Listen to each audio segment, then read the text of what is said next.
Hello again. In the software test automation learning videos, we discussed a lot about UI automation. We made some practices to automate our test scenarios using the UI, the user interface of the applications that we have.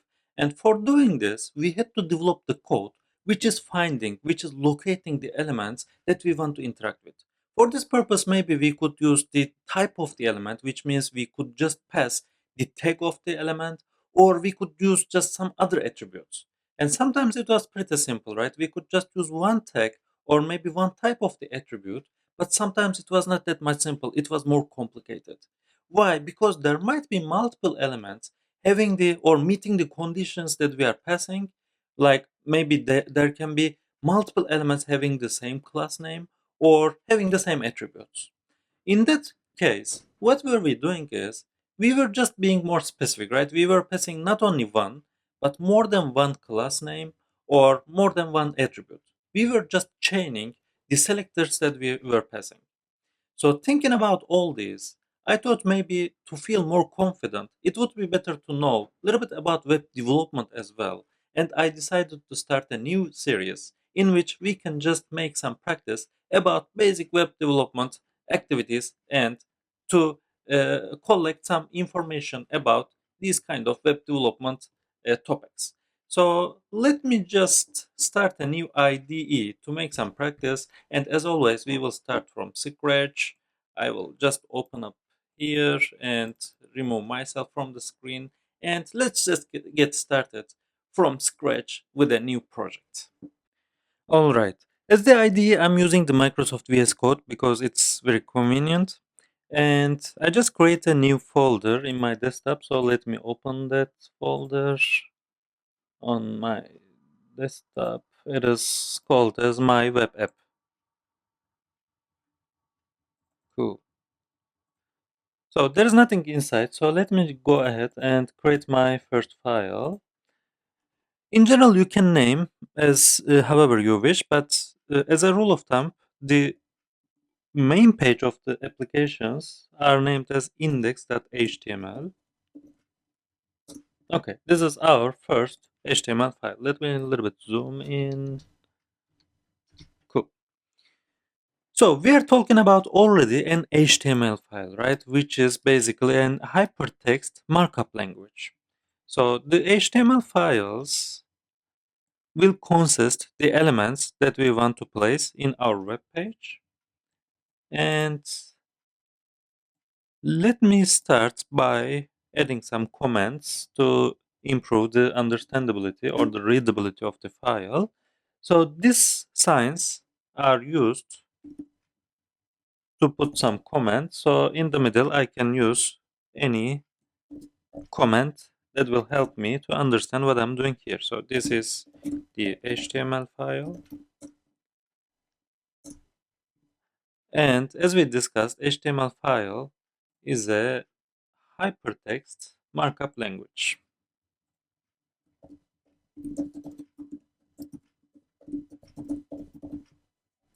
Hypertext means maybe this file will contain some links to other resources. It might be internal or external resources.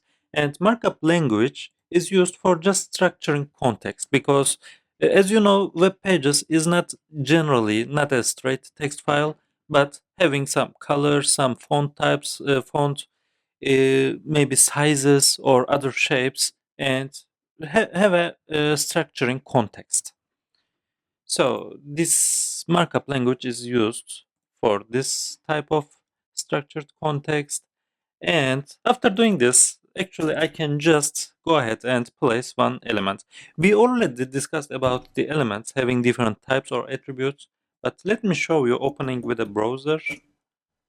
And this is just a Google web page. And if I inspect, for example, this image, I will show, I will see the element here having the image tag and having different attributes, like it has an alt which is used for images as an alternative text, and I can see the height, the source of the image, and several other attributes.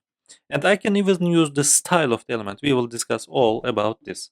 So we can just see there are the divisions, there is the image, and there's head, body, and some other elements as well. For example, this one is a text area. This tag is used for this element. And for this element, we can see it is an input element. The tag is input, so it is an input type element. So we can already see there can be several types of elements on our web application. So let's proceed, and by adding some elements, we will already see what type of elements we can place in our web page. So let me start with the maybe the easiest one, which is just a paragraph text. So this is how I open my tag. I can already see it here. And after I open my tag, I should close it. When I can already see the auto completion here. Cool. So this is the opening and the closing of the tag. And in the middle, I will have the context. What text I want to see here? Like this is my first text, which is a paragraph element on my page. So this HTML file will already look like a web page. And if I want to see the preview, I can use the feature on the VS Code using the show preview option. And I can already see how my web page will look like.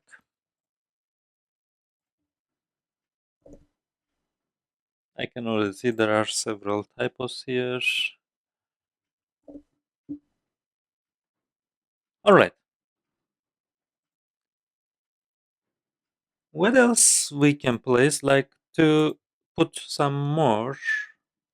Let's place an image as well.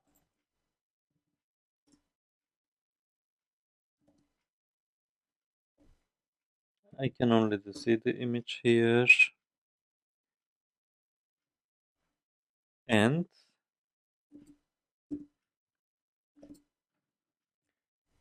this time, when I try to close the tag, I don't see the auto completion, right? Because I saw it when I was adding a paragraph element. Like this one, I opened the tag and it is automatically already completed. Or otherwise, whenever I start my closing tag, I can already see as the first option. But that was not the case for the image, right? Let's do it again. I'm opening my tag. I closed. And then I don't see any auto completion. And even if I start, when I try to close, I still don't see the auto completion option. Because actually, this image is a void element, which means we don't need any context because the image will already be shown when we point to the reference where the image source is. Like it can be any internal resource or external resource on the net, but whenever we point it, we don't need any other context. For the paragraph element, we need the context, right? We are opening this tag because we will write some text here. But for image, that is not the case. So this is the distinction between the void and the non-void elements. So whenever the image tag is like this, the browsers will already know that it is a void element, so it will not look for a closing tag anymore. But as a rule of thumb, we can use again in this way, so to be aware that this is already a void element. And here inside the tag, we can just use different attributes to point where the image source will be, right? So let's start, for example, this source will be, not source, the source will be, let's find an image by the way.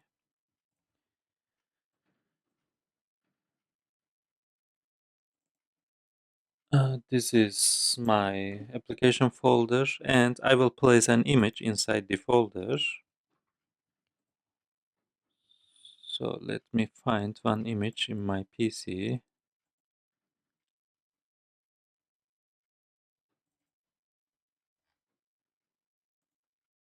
Okay, I have one here.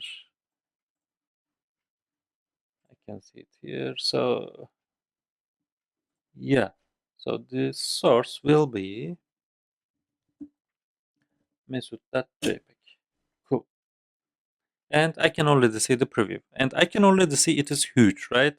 So maybe the next attribute that we can talk about is the size of the image. So to arrange the size, what we can do is we can just set the height and the width of the image. Like if, I don't know, if it's 50, then it's too small. Let's set it 250. Okay, this is not bad. Cool. So now we already have the second element, which is an image. And then when we inspect the web page for Google application, we saw some hierarchy, right? It was like, let me open it again.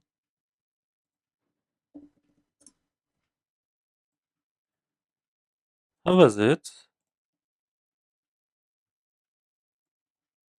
Like it starts with an HTML tag, and then we have the head, and then body, and some other plugins. But we have the HTML head and body. So of course this is not mandatory because we already have our application here. But again, as a rule of thumb, generally the HTML pages hierarchy is like this. We start with an HTML,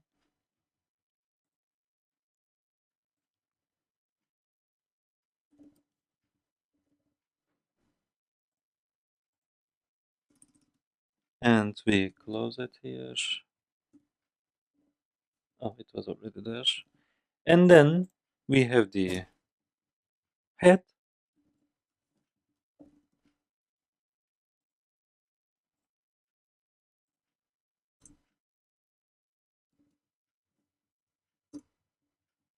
and finally body.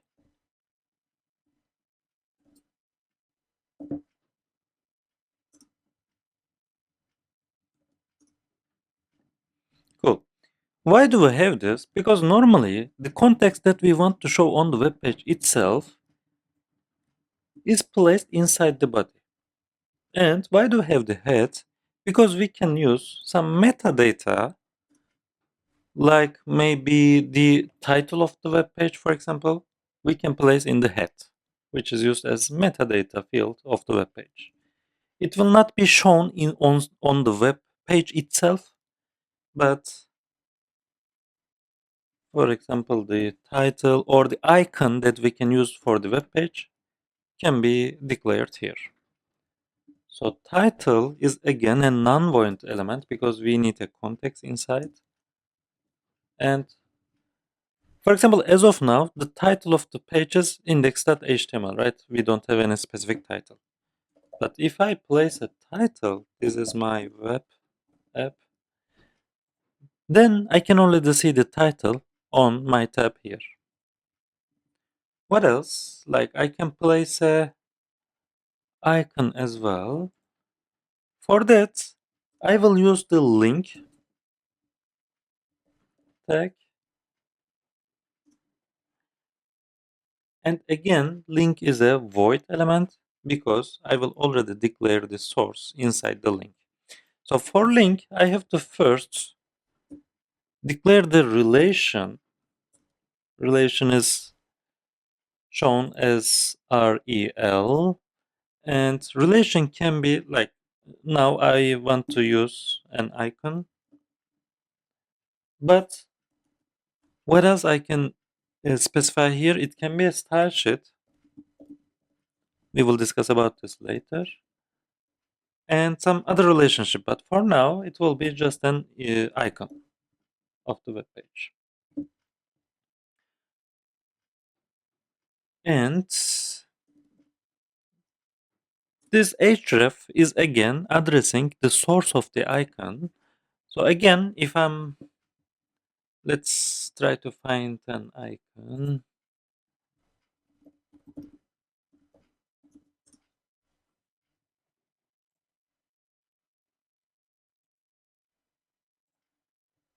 Okay, I just found one from internet and I just download it here. So let me place it here and let's just rename.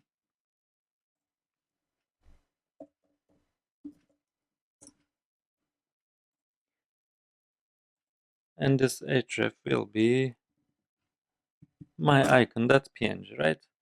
I should see it here, but I guess it is not visible in the preview. But what I can do is maybe I can start from the browser. So open in browser.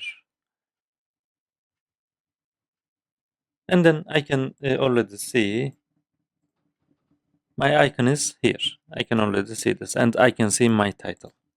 And the context is already here. Very cool. Let's proceed. So we already know what head and body fields are. And then what else we can do? We can talk about styles, right? So let's try to do that. But for that, in order to distinguish different elements, I want to add some more. What else we can add? For example, let me add some contact channels over which people can reach out to me. So I can add a few, like I can add my Facebook, YouTube accounts, other social accounts. So let's try to add a maybe a list of social channels. Okay. So list can be an unordered list, which is UL,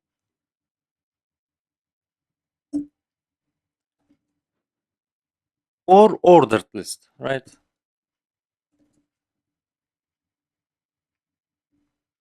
This is unordered list, and this is ordered list.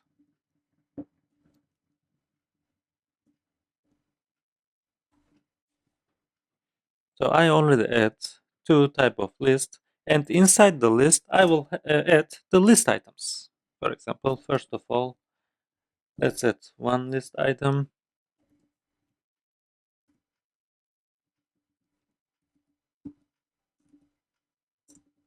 Okay, so I can already see the list items here. I have three of them. And the first one, let's say it will be my, I don't know, my LinkedIn account. Second would be YouTube, and maybe, of course, email address. Okay, for now it's enough. And what else? Of course, I want to add my LinkedIn account, but where is the LinkedIn account? What is the URL for that? So maybe I can add a reference, right? Which will be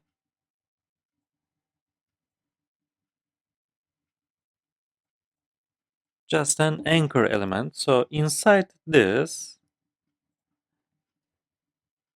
I want to just add an anchor element.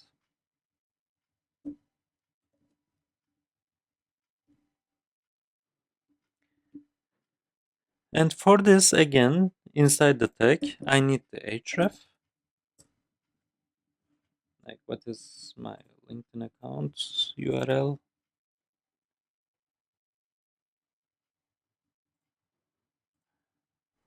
It is this one.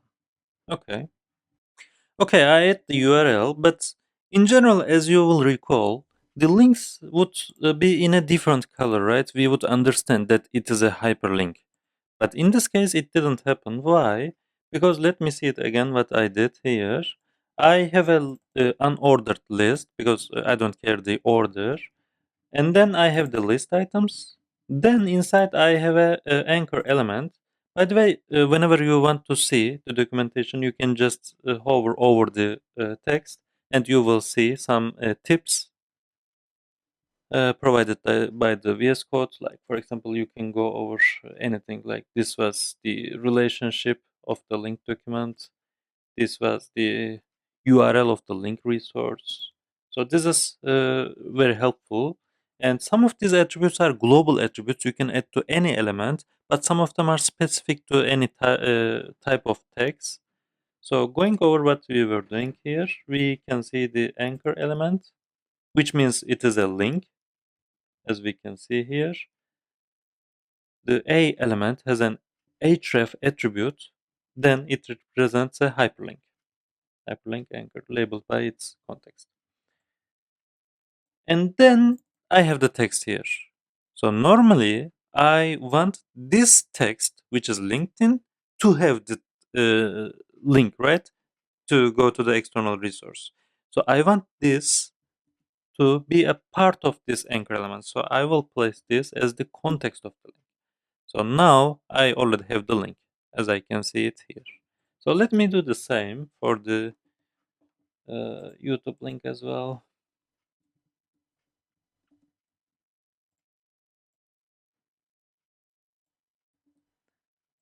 I will change this.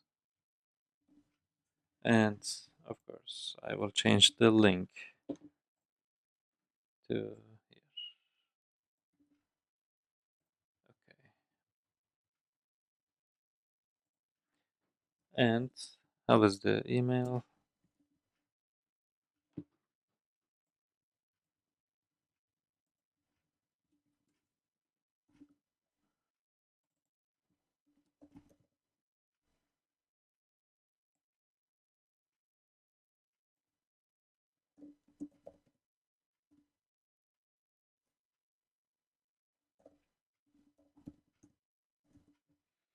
All right, now I have the links. For example, if I click this, it will, yeah,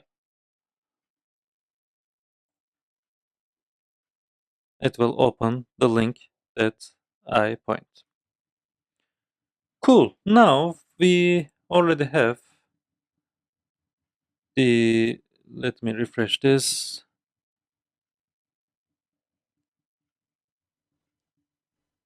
Show preview. We already have a very basic web page with some different types of elements. And it doesn't have any formatting at all. So in the next video, let's discuss how we can apply some styles.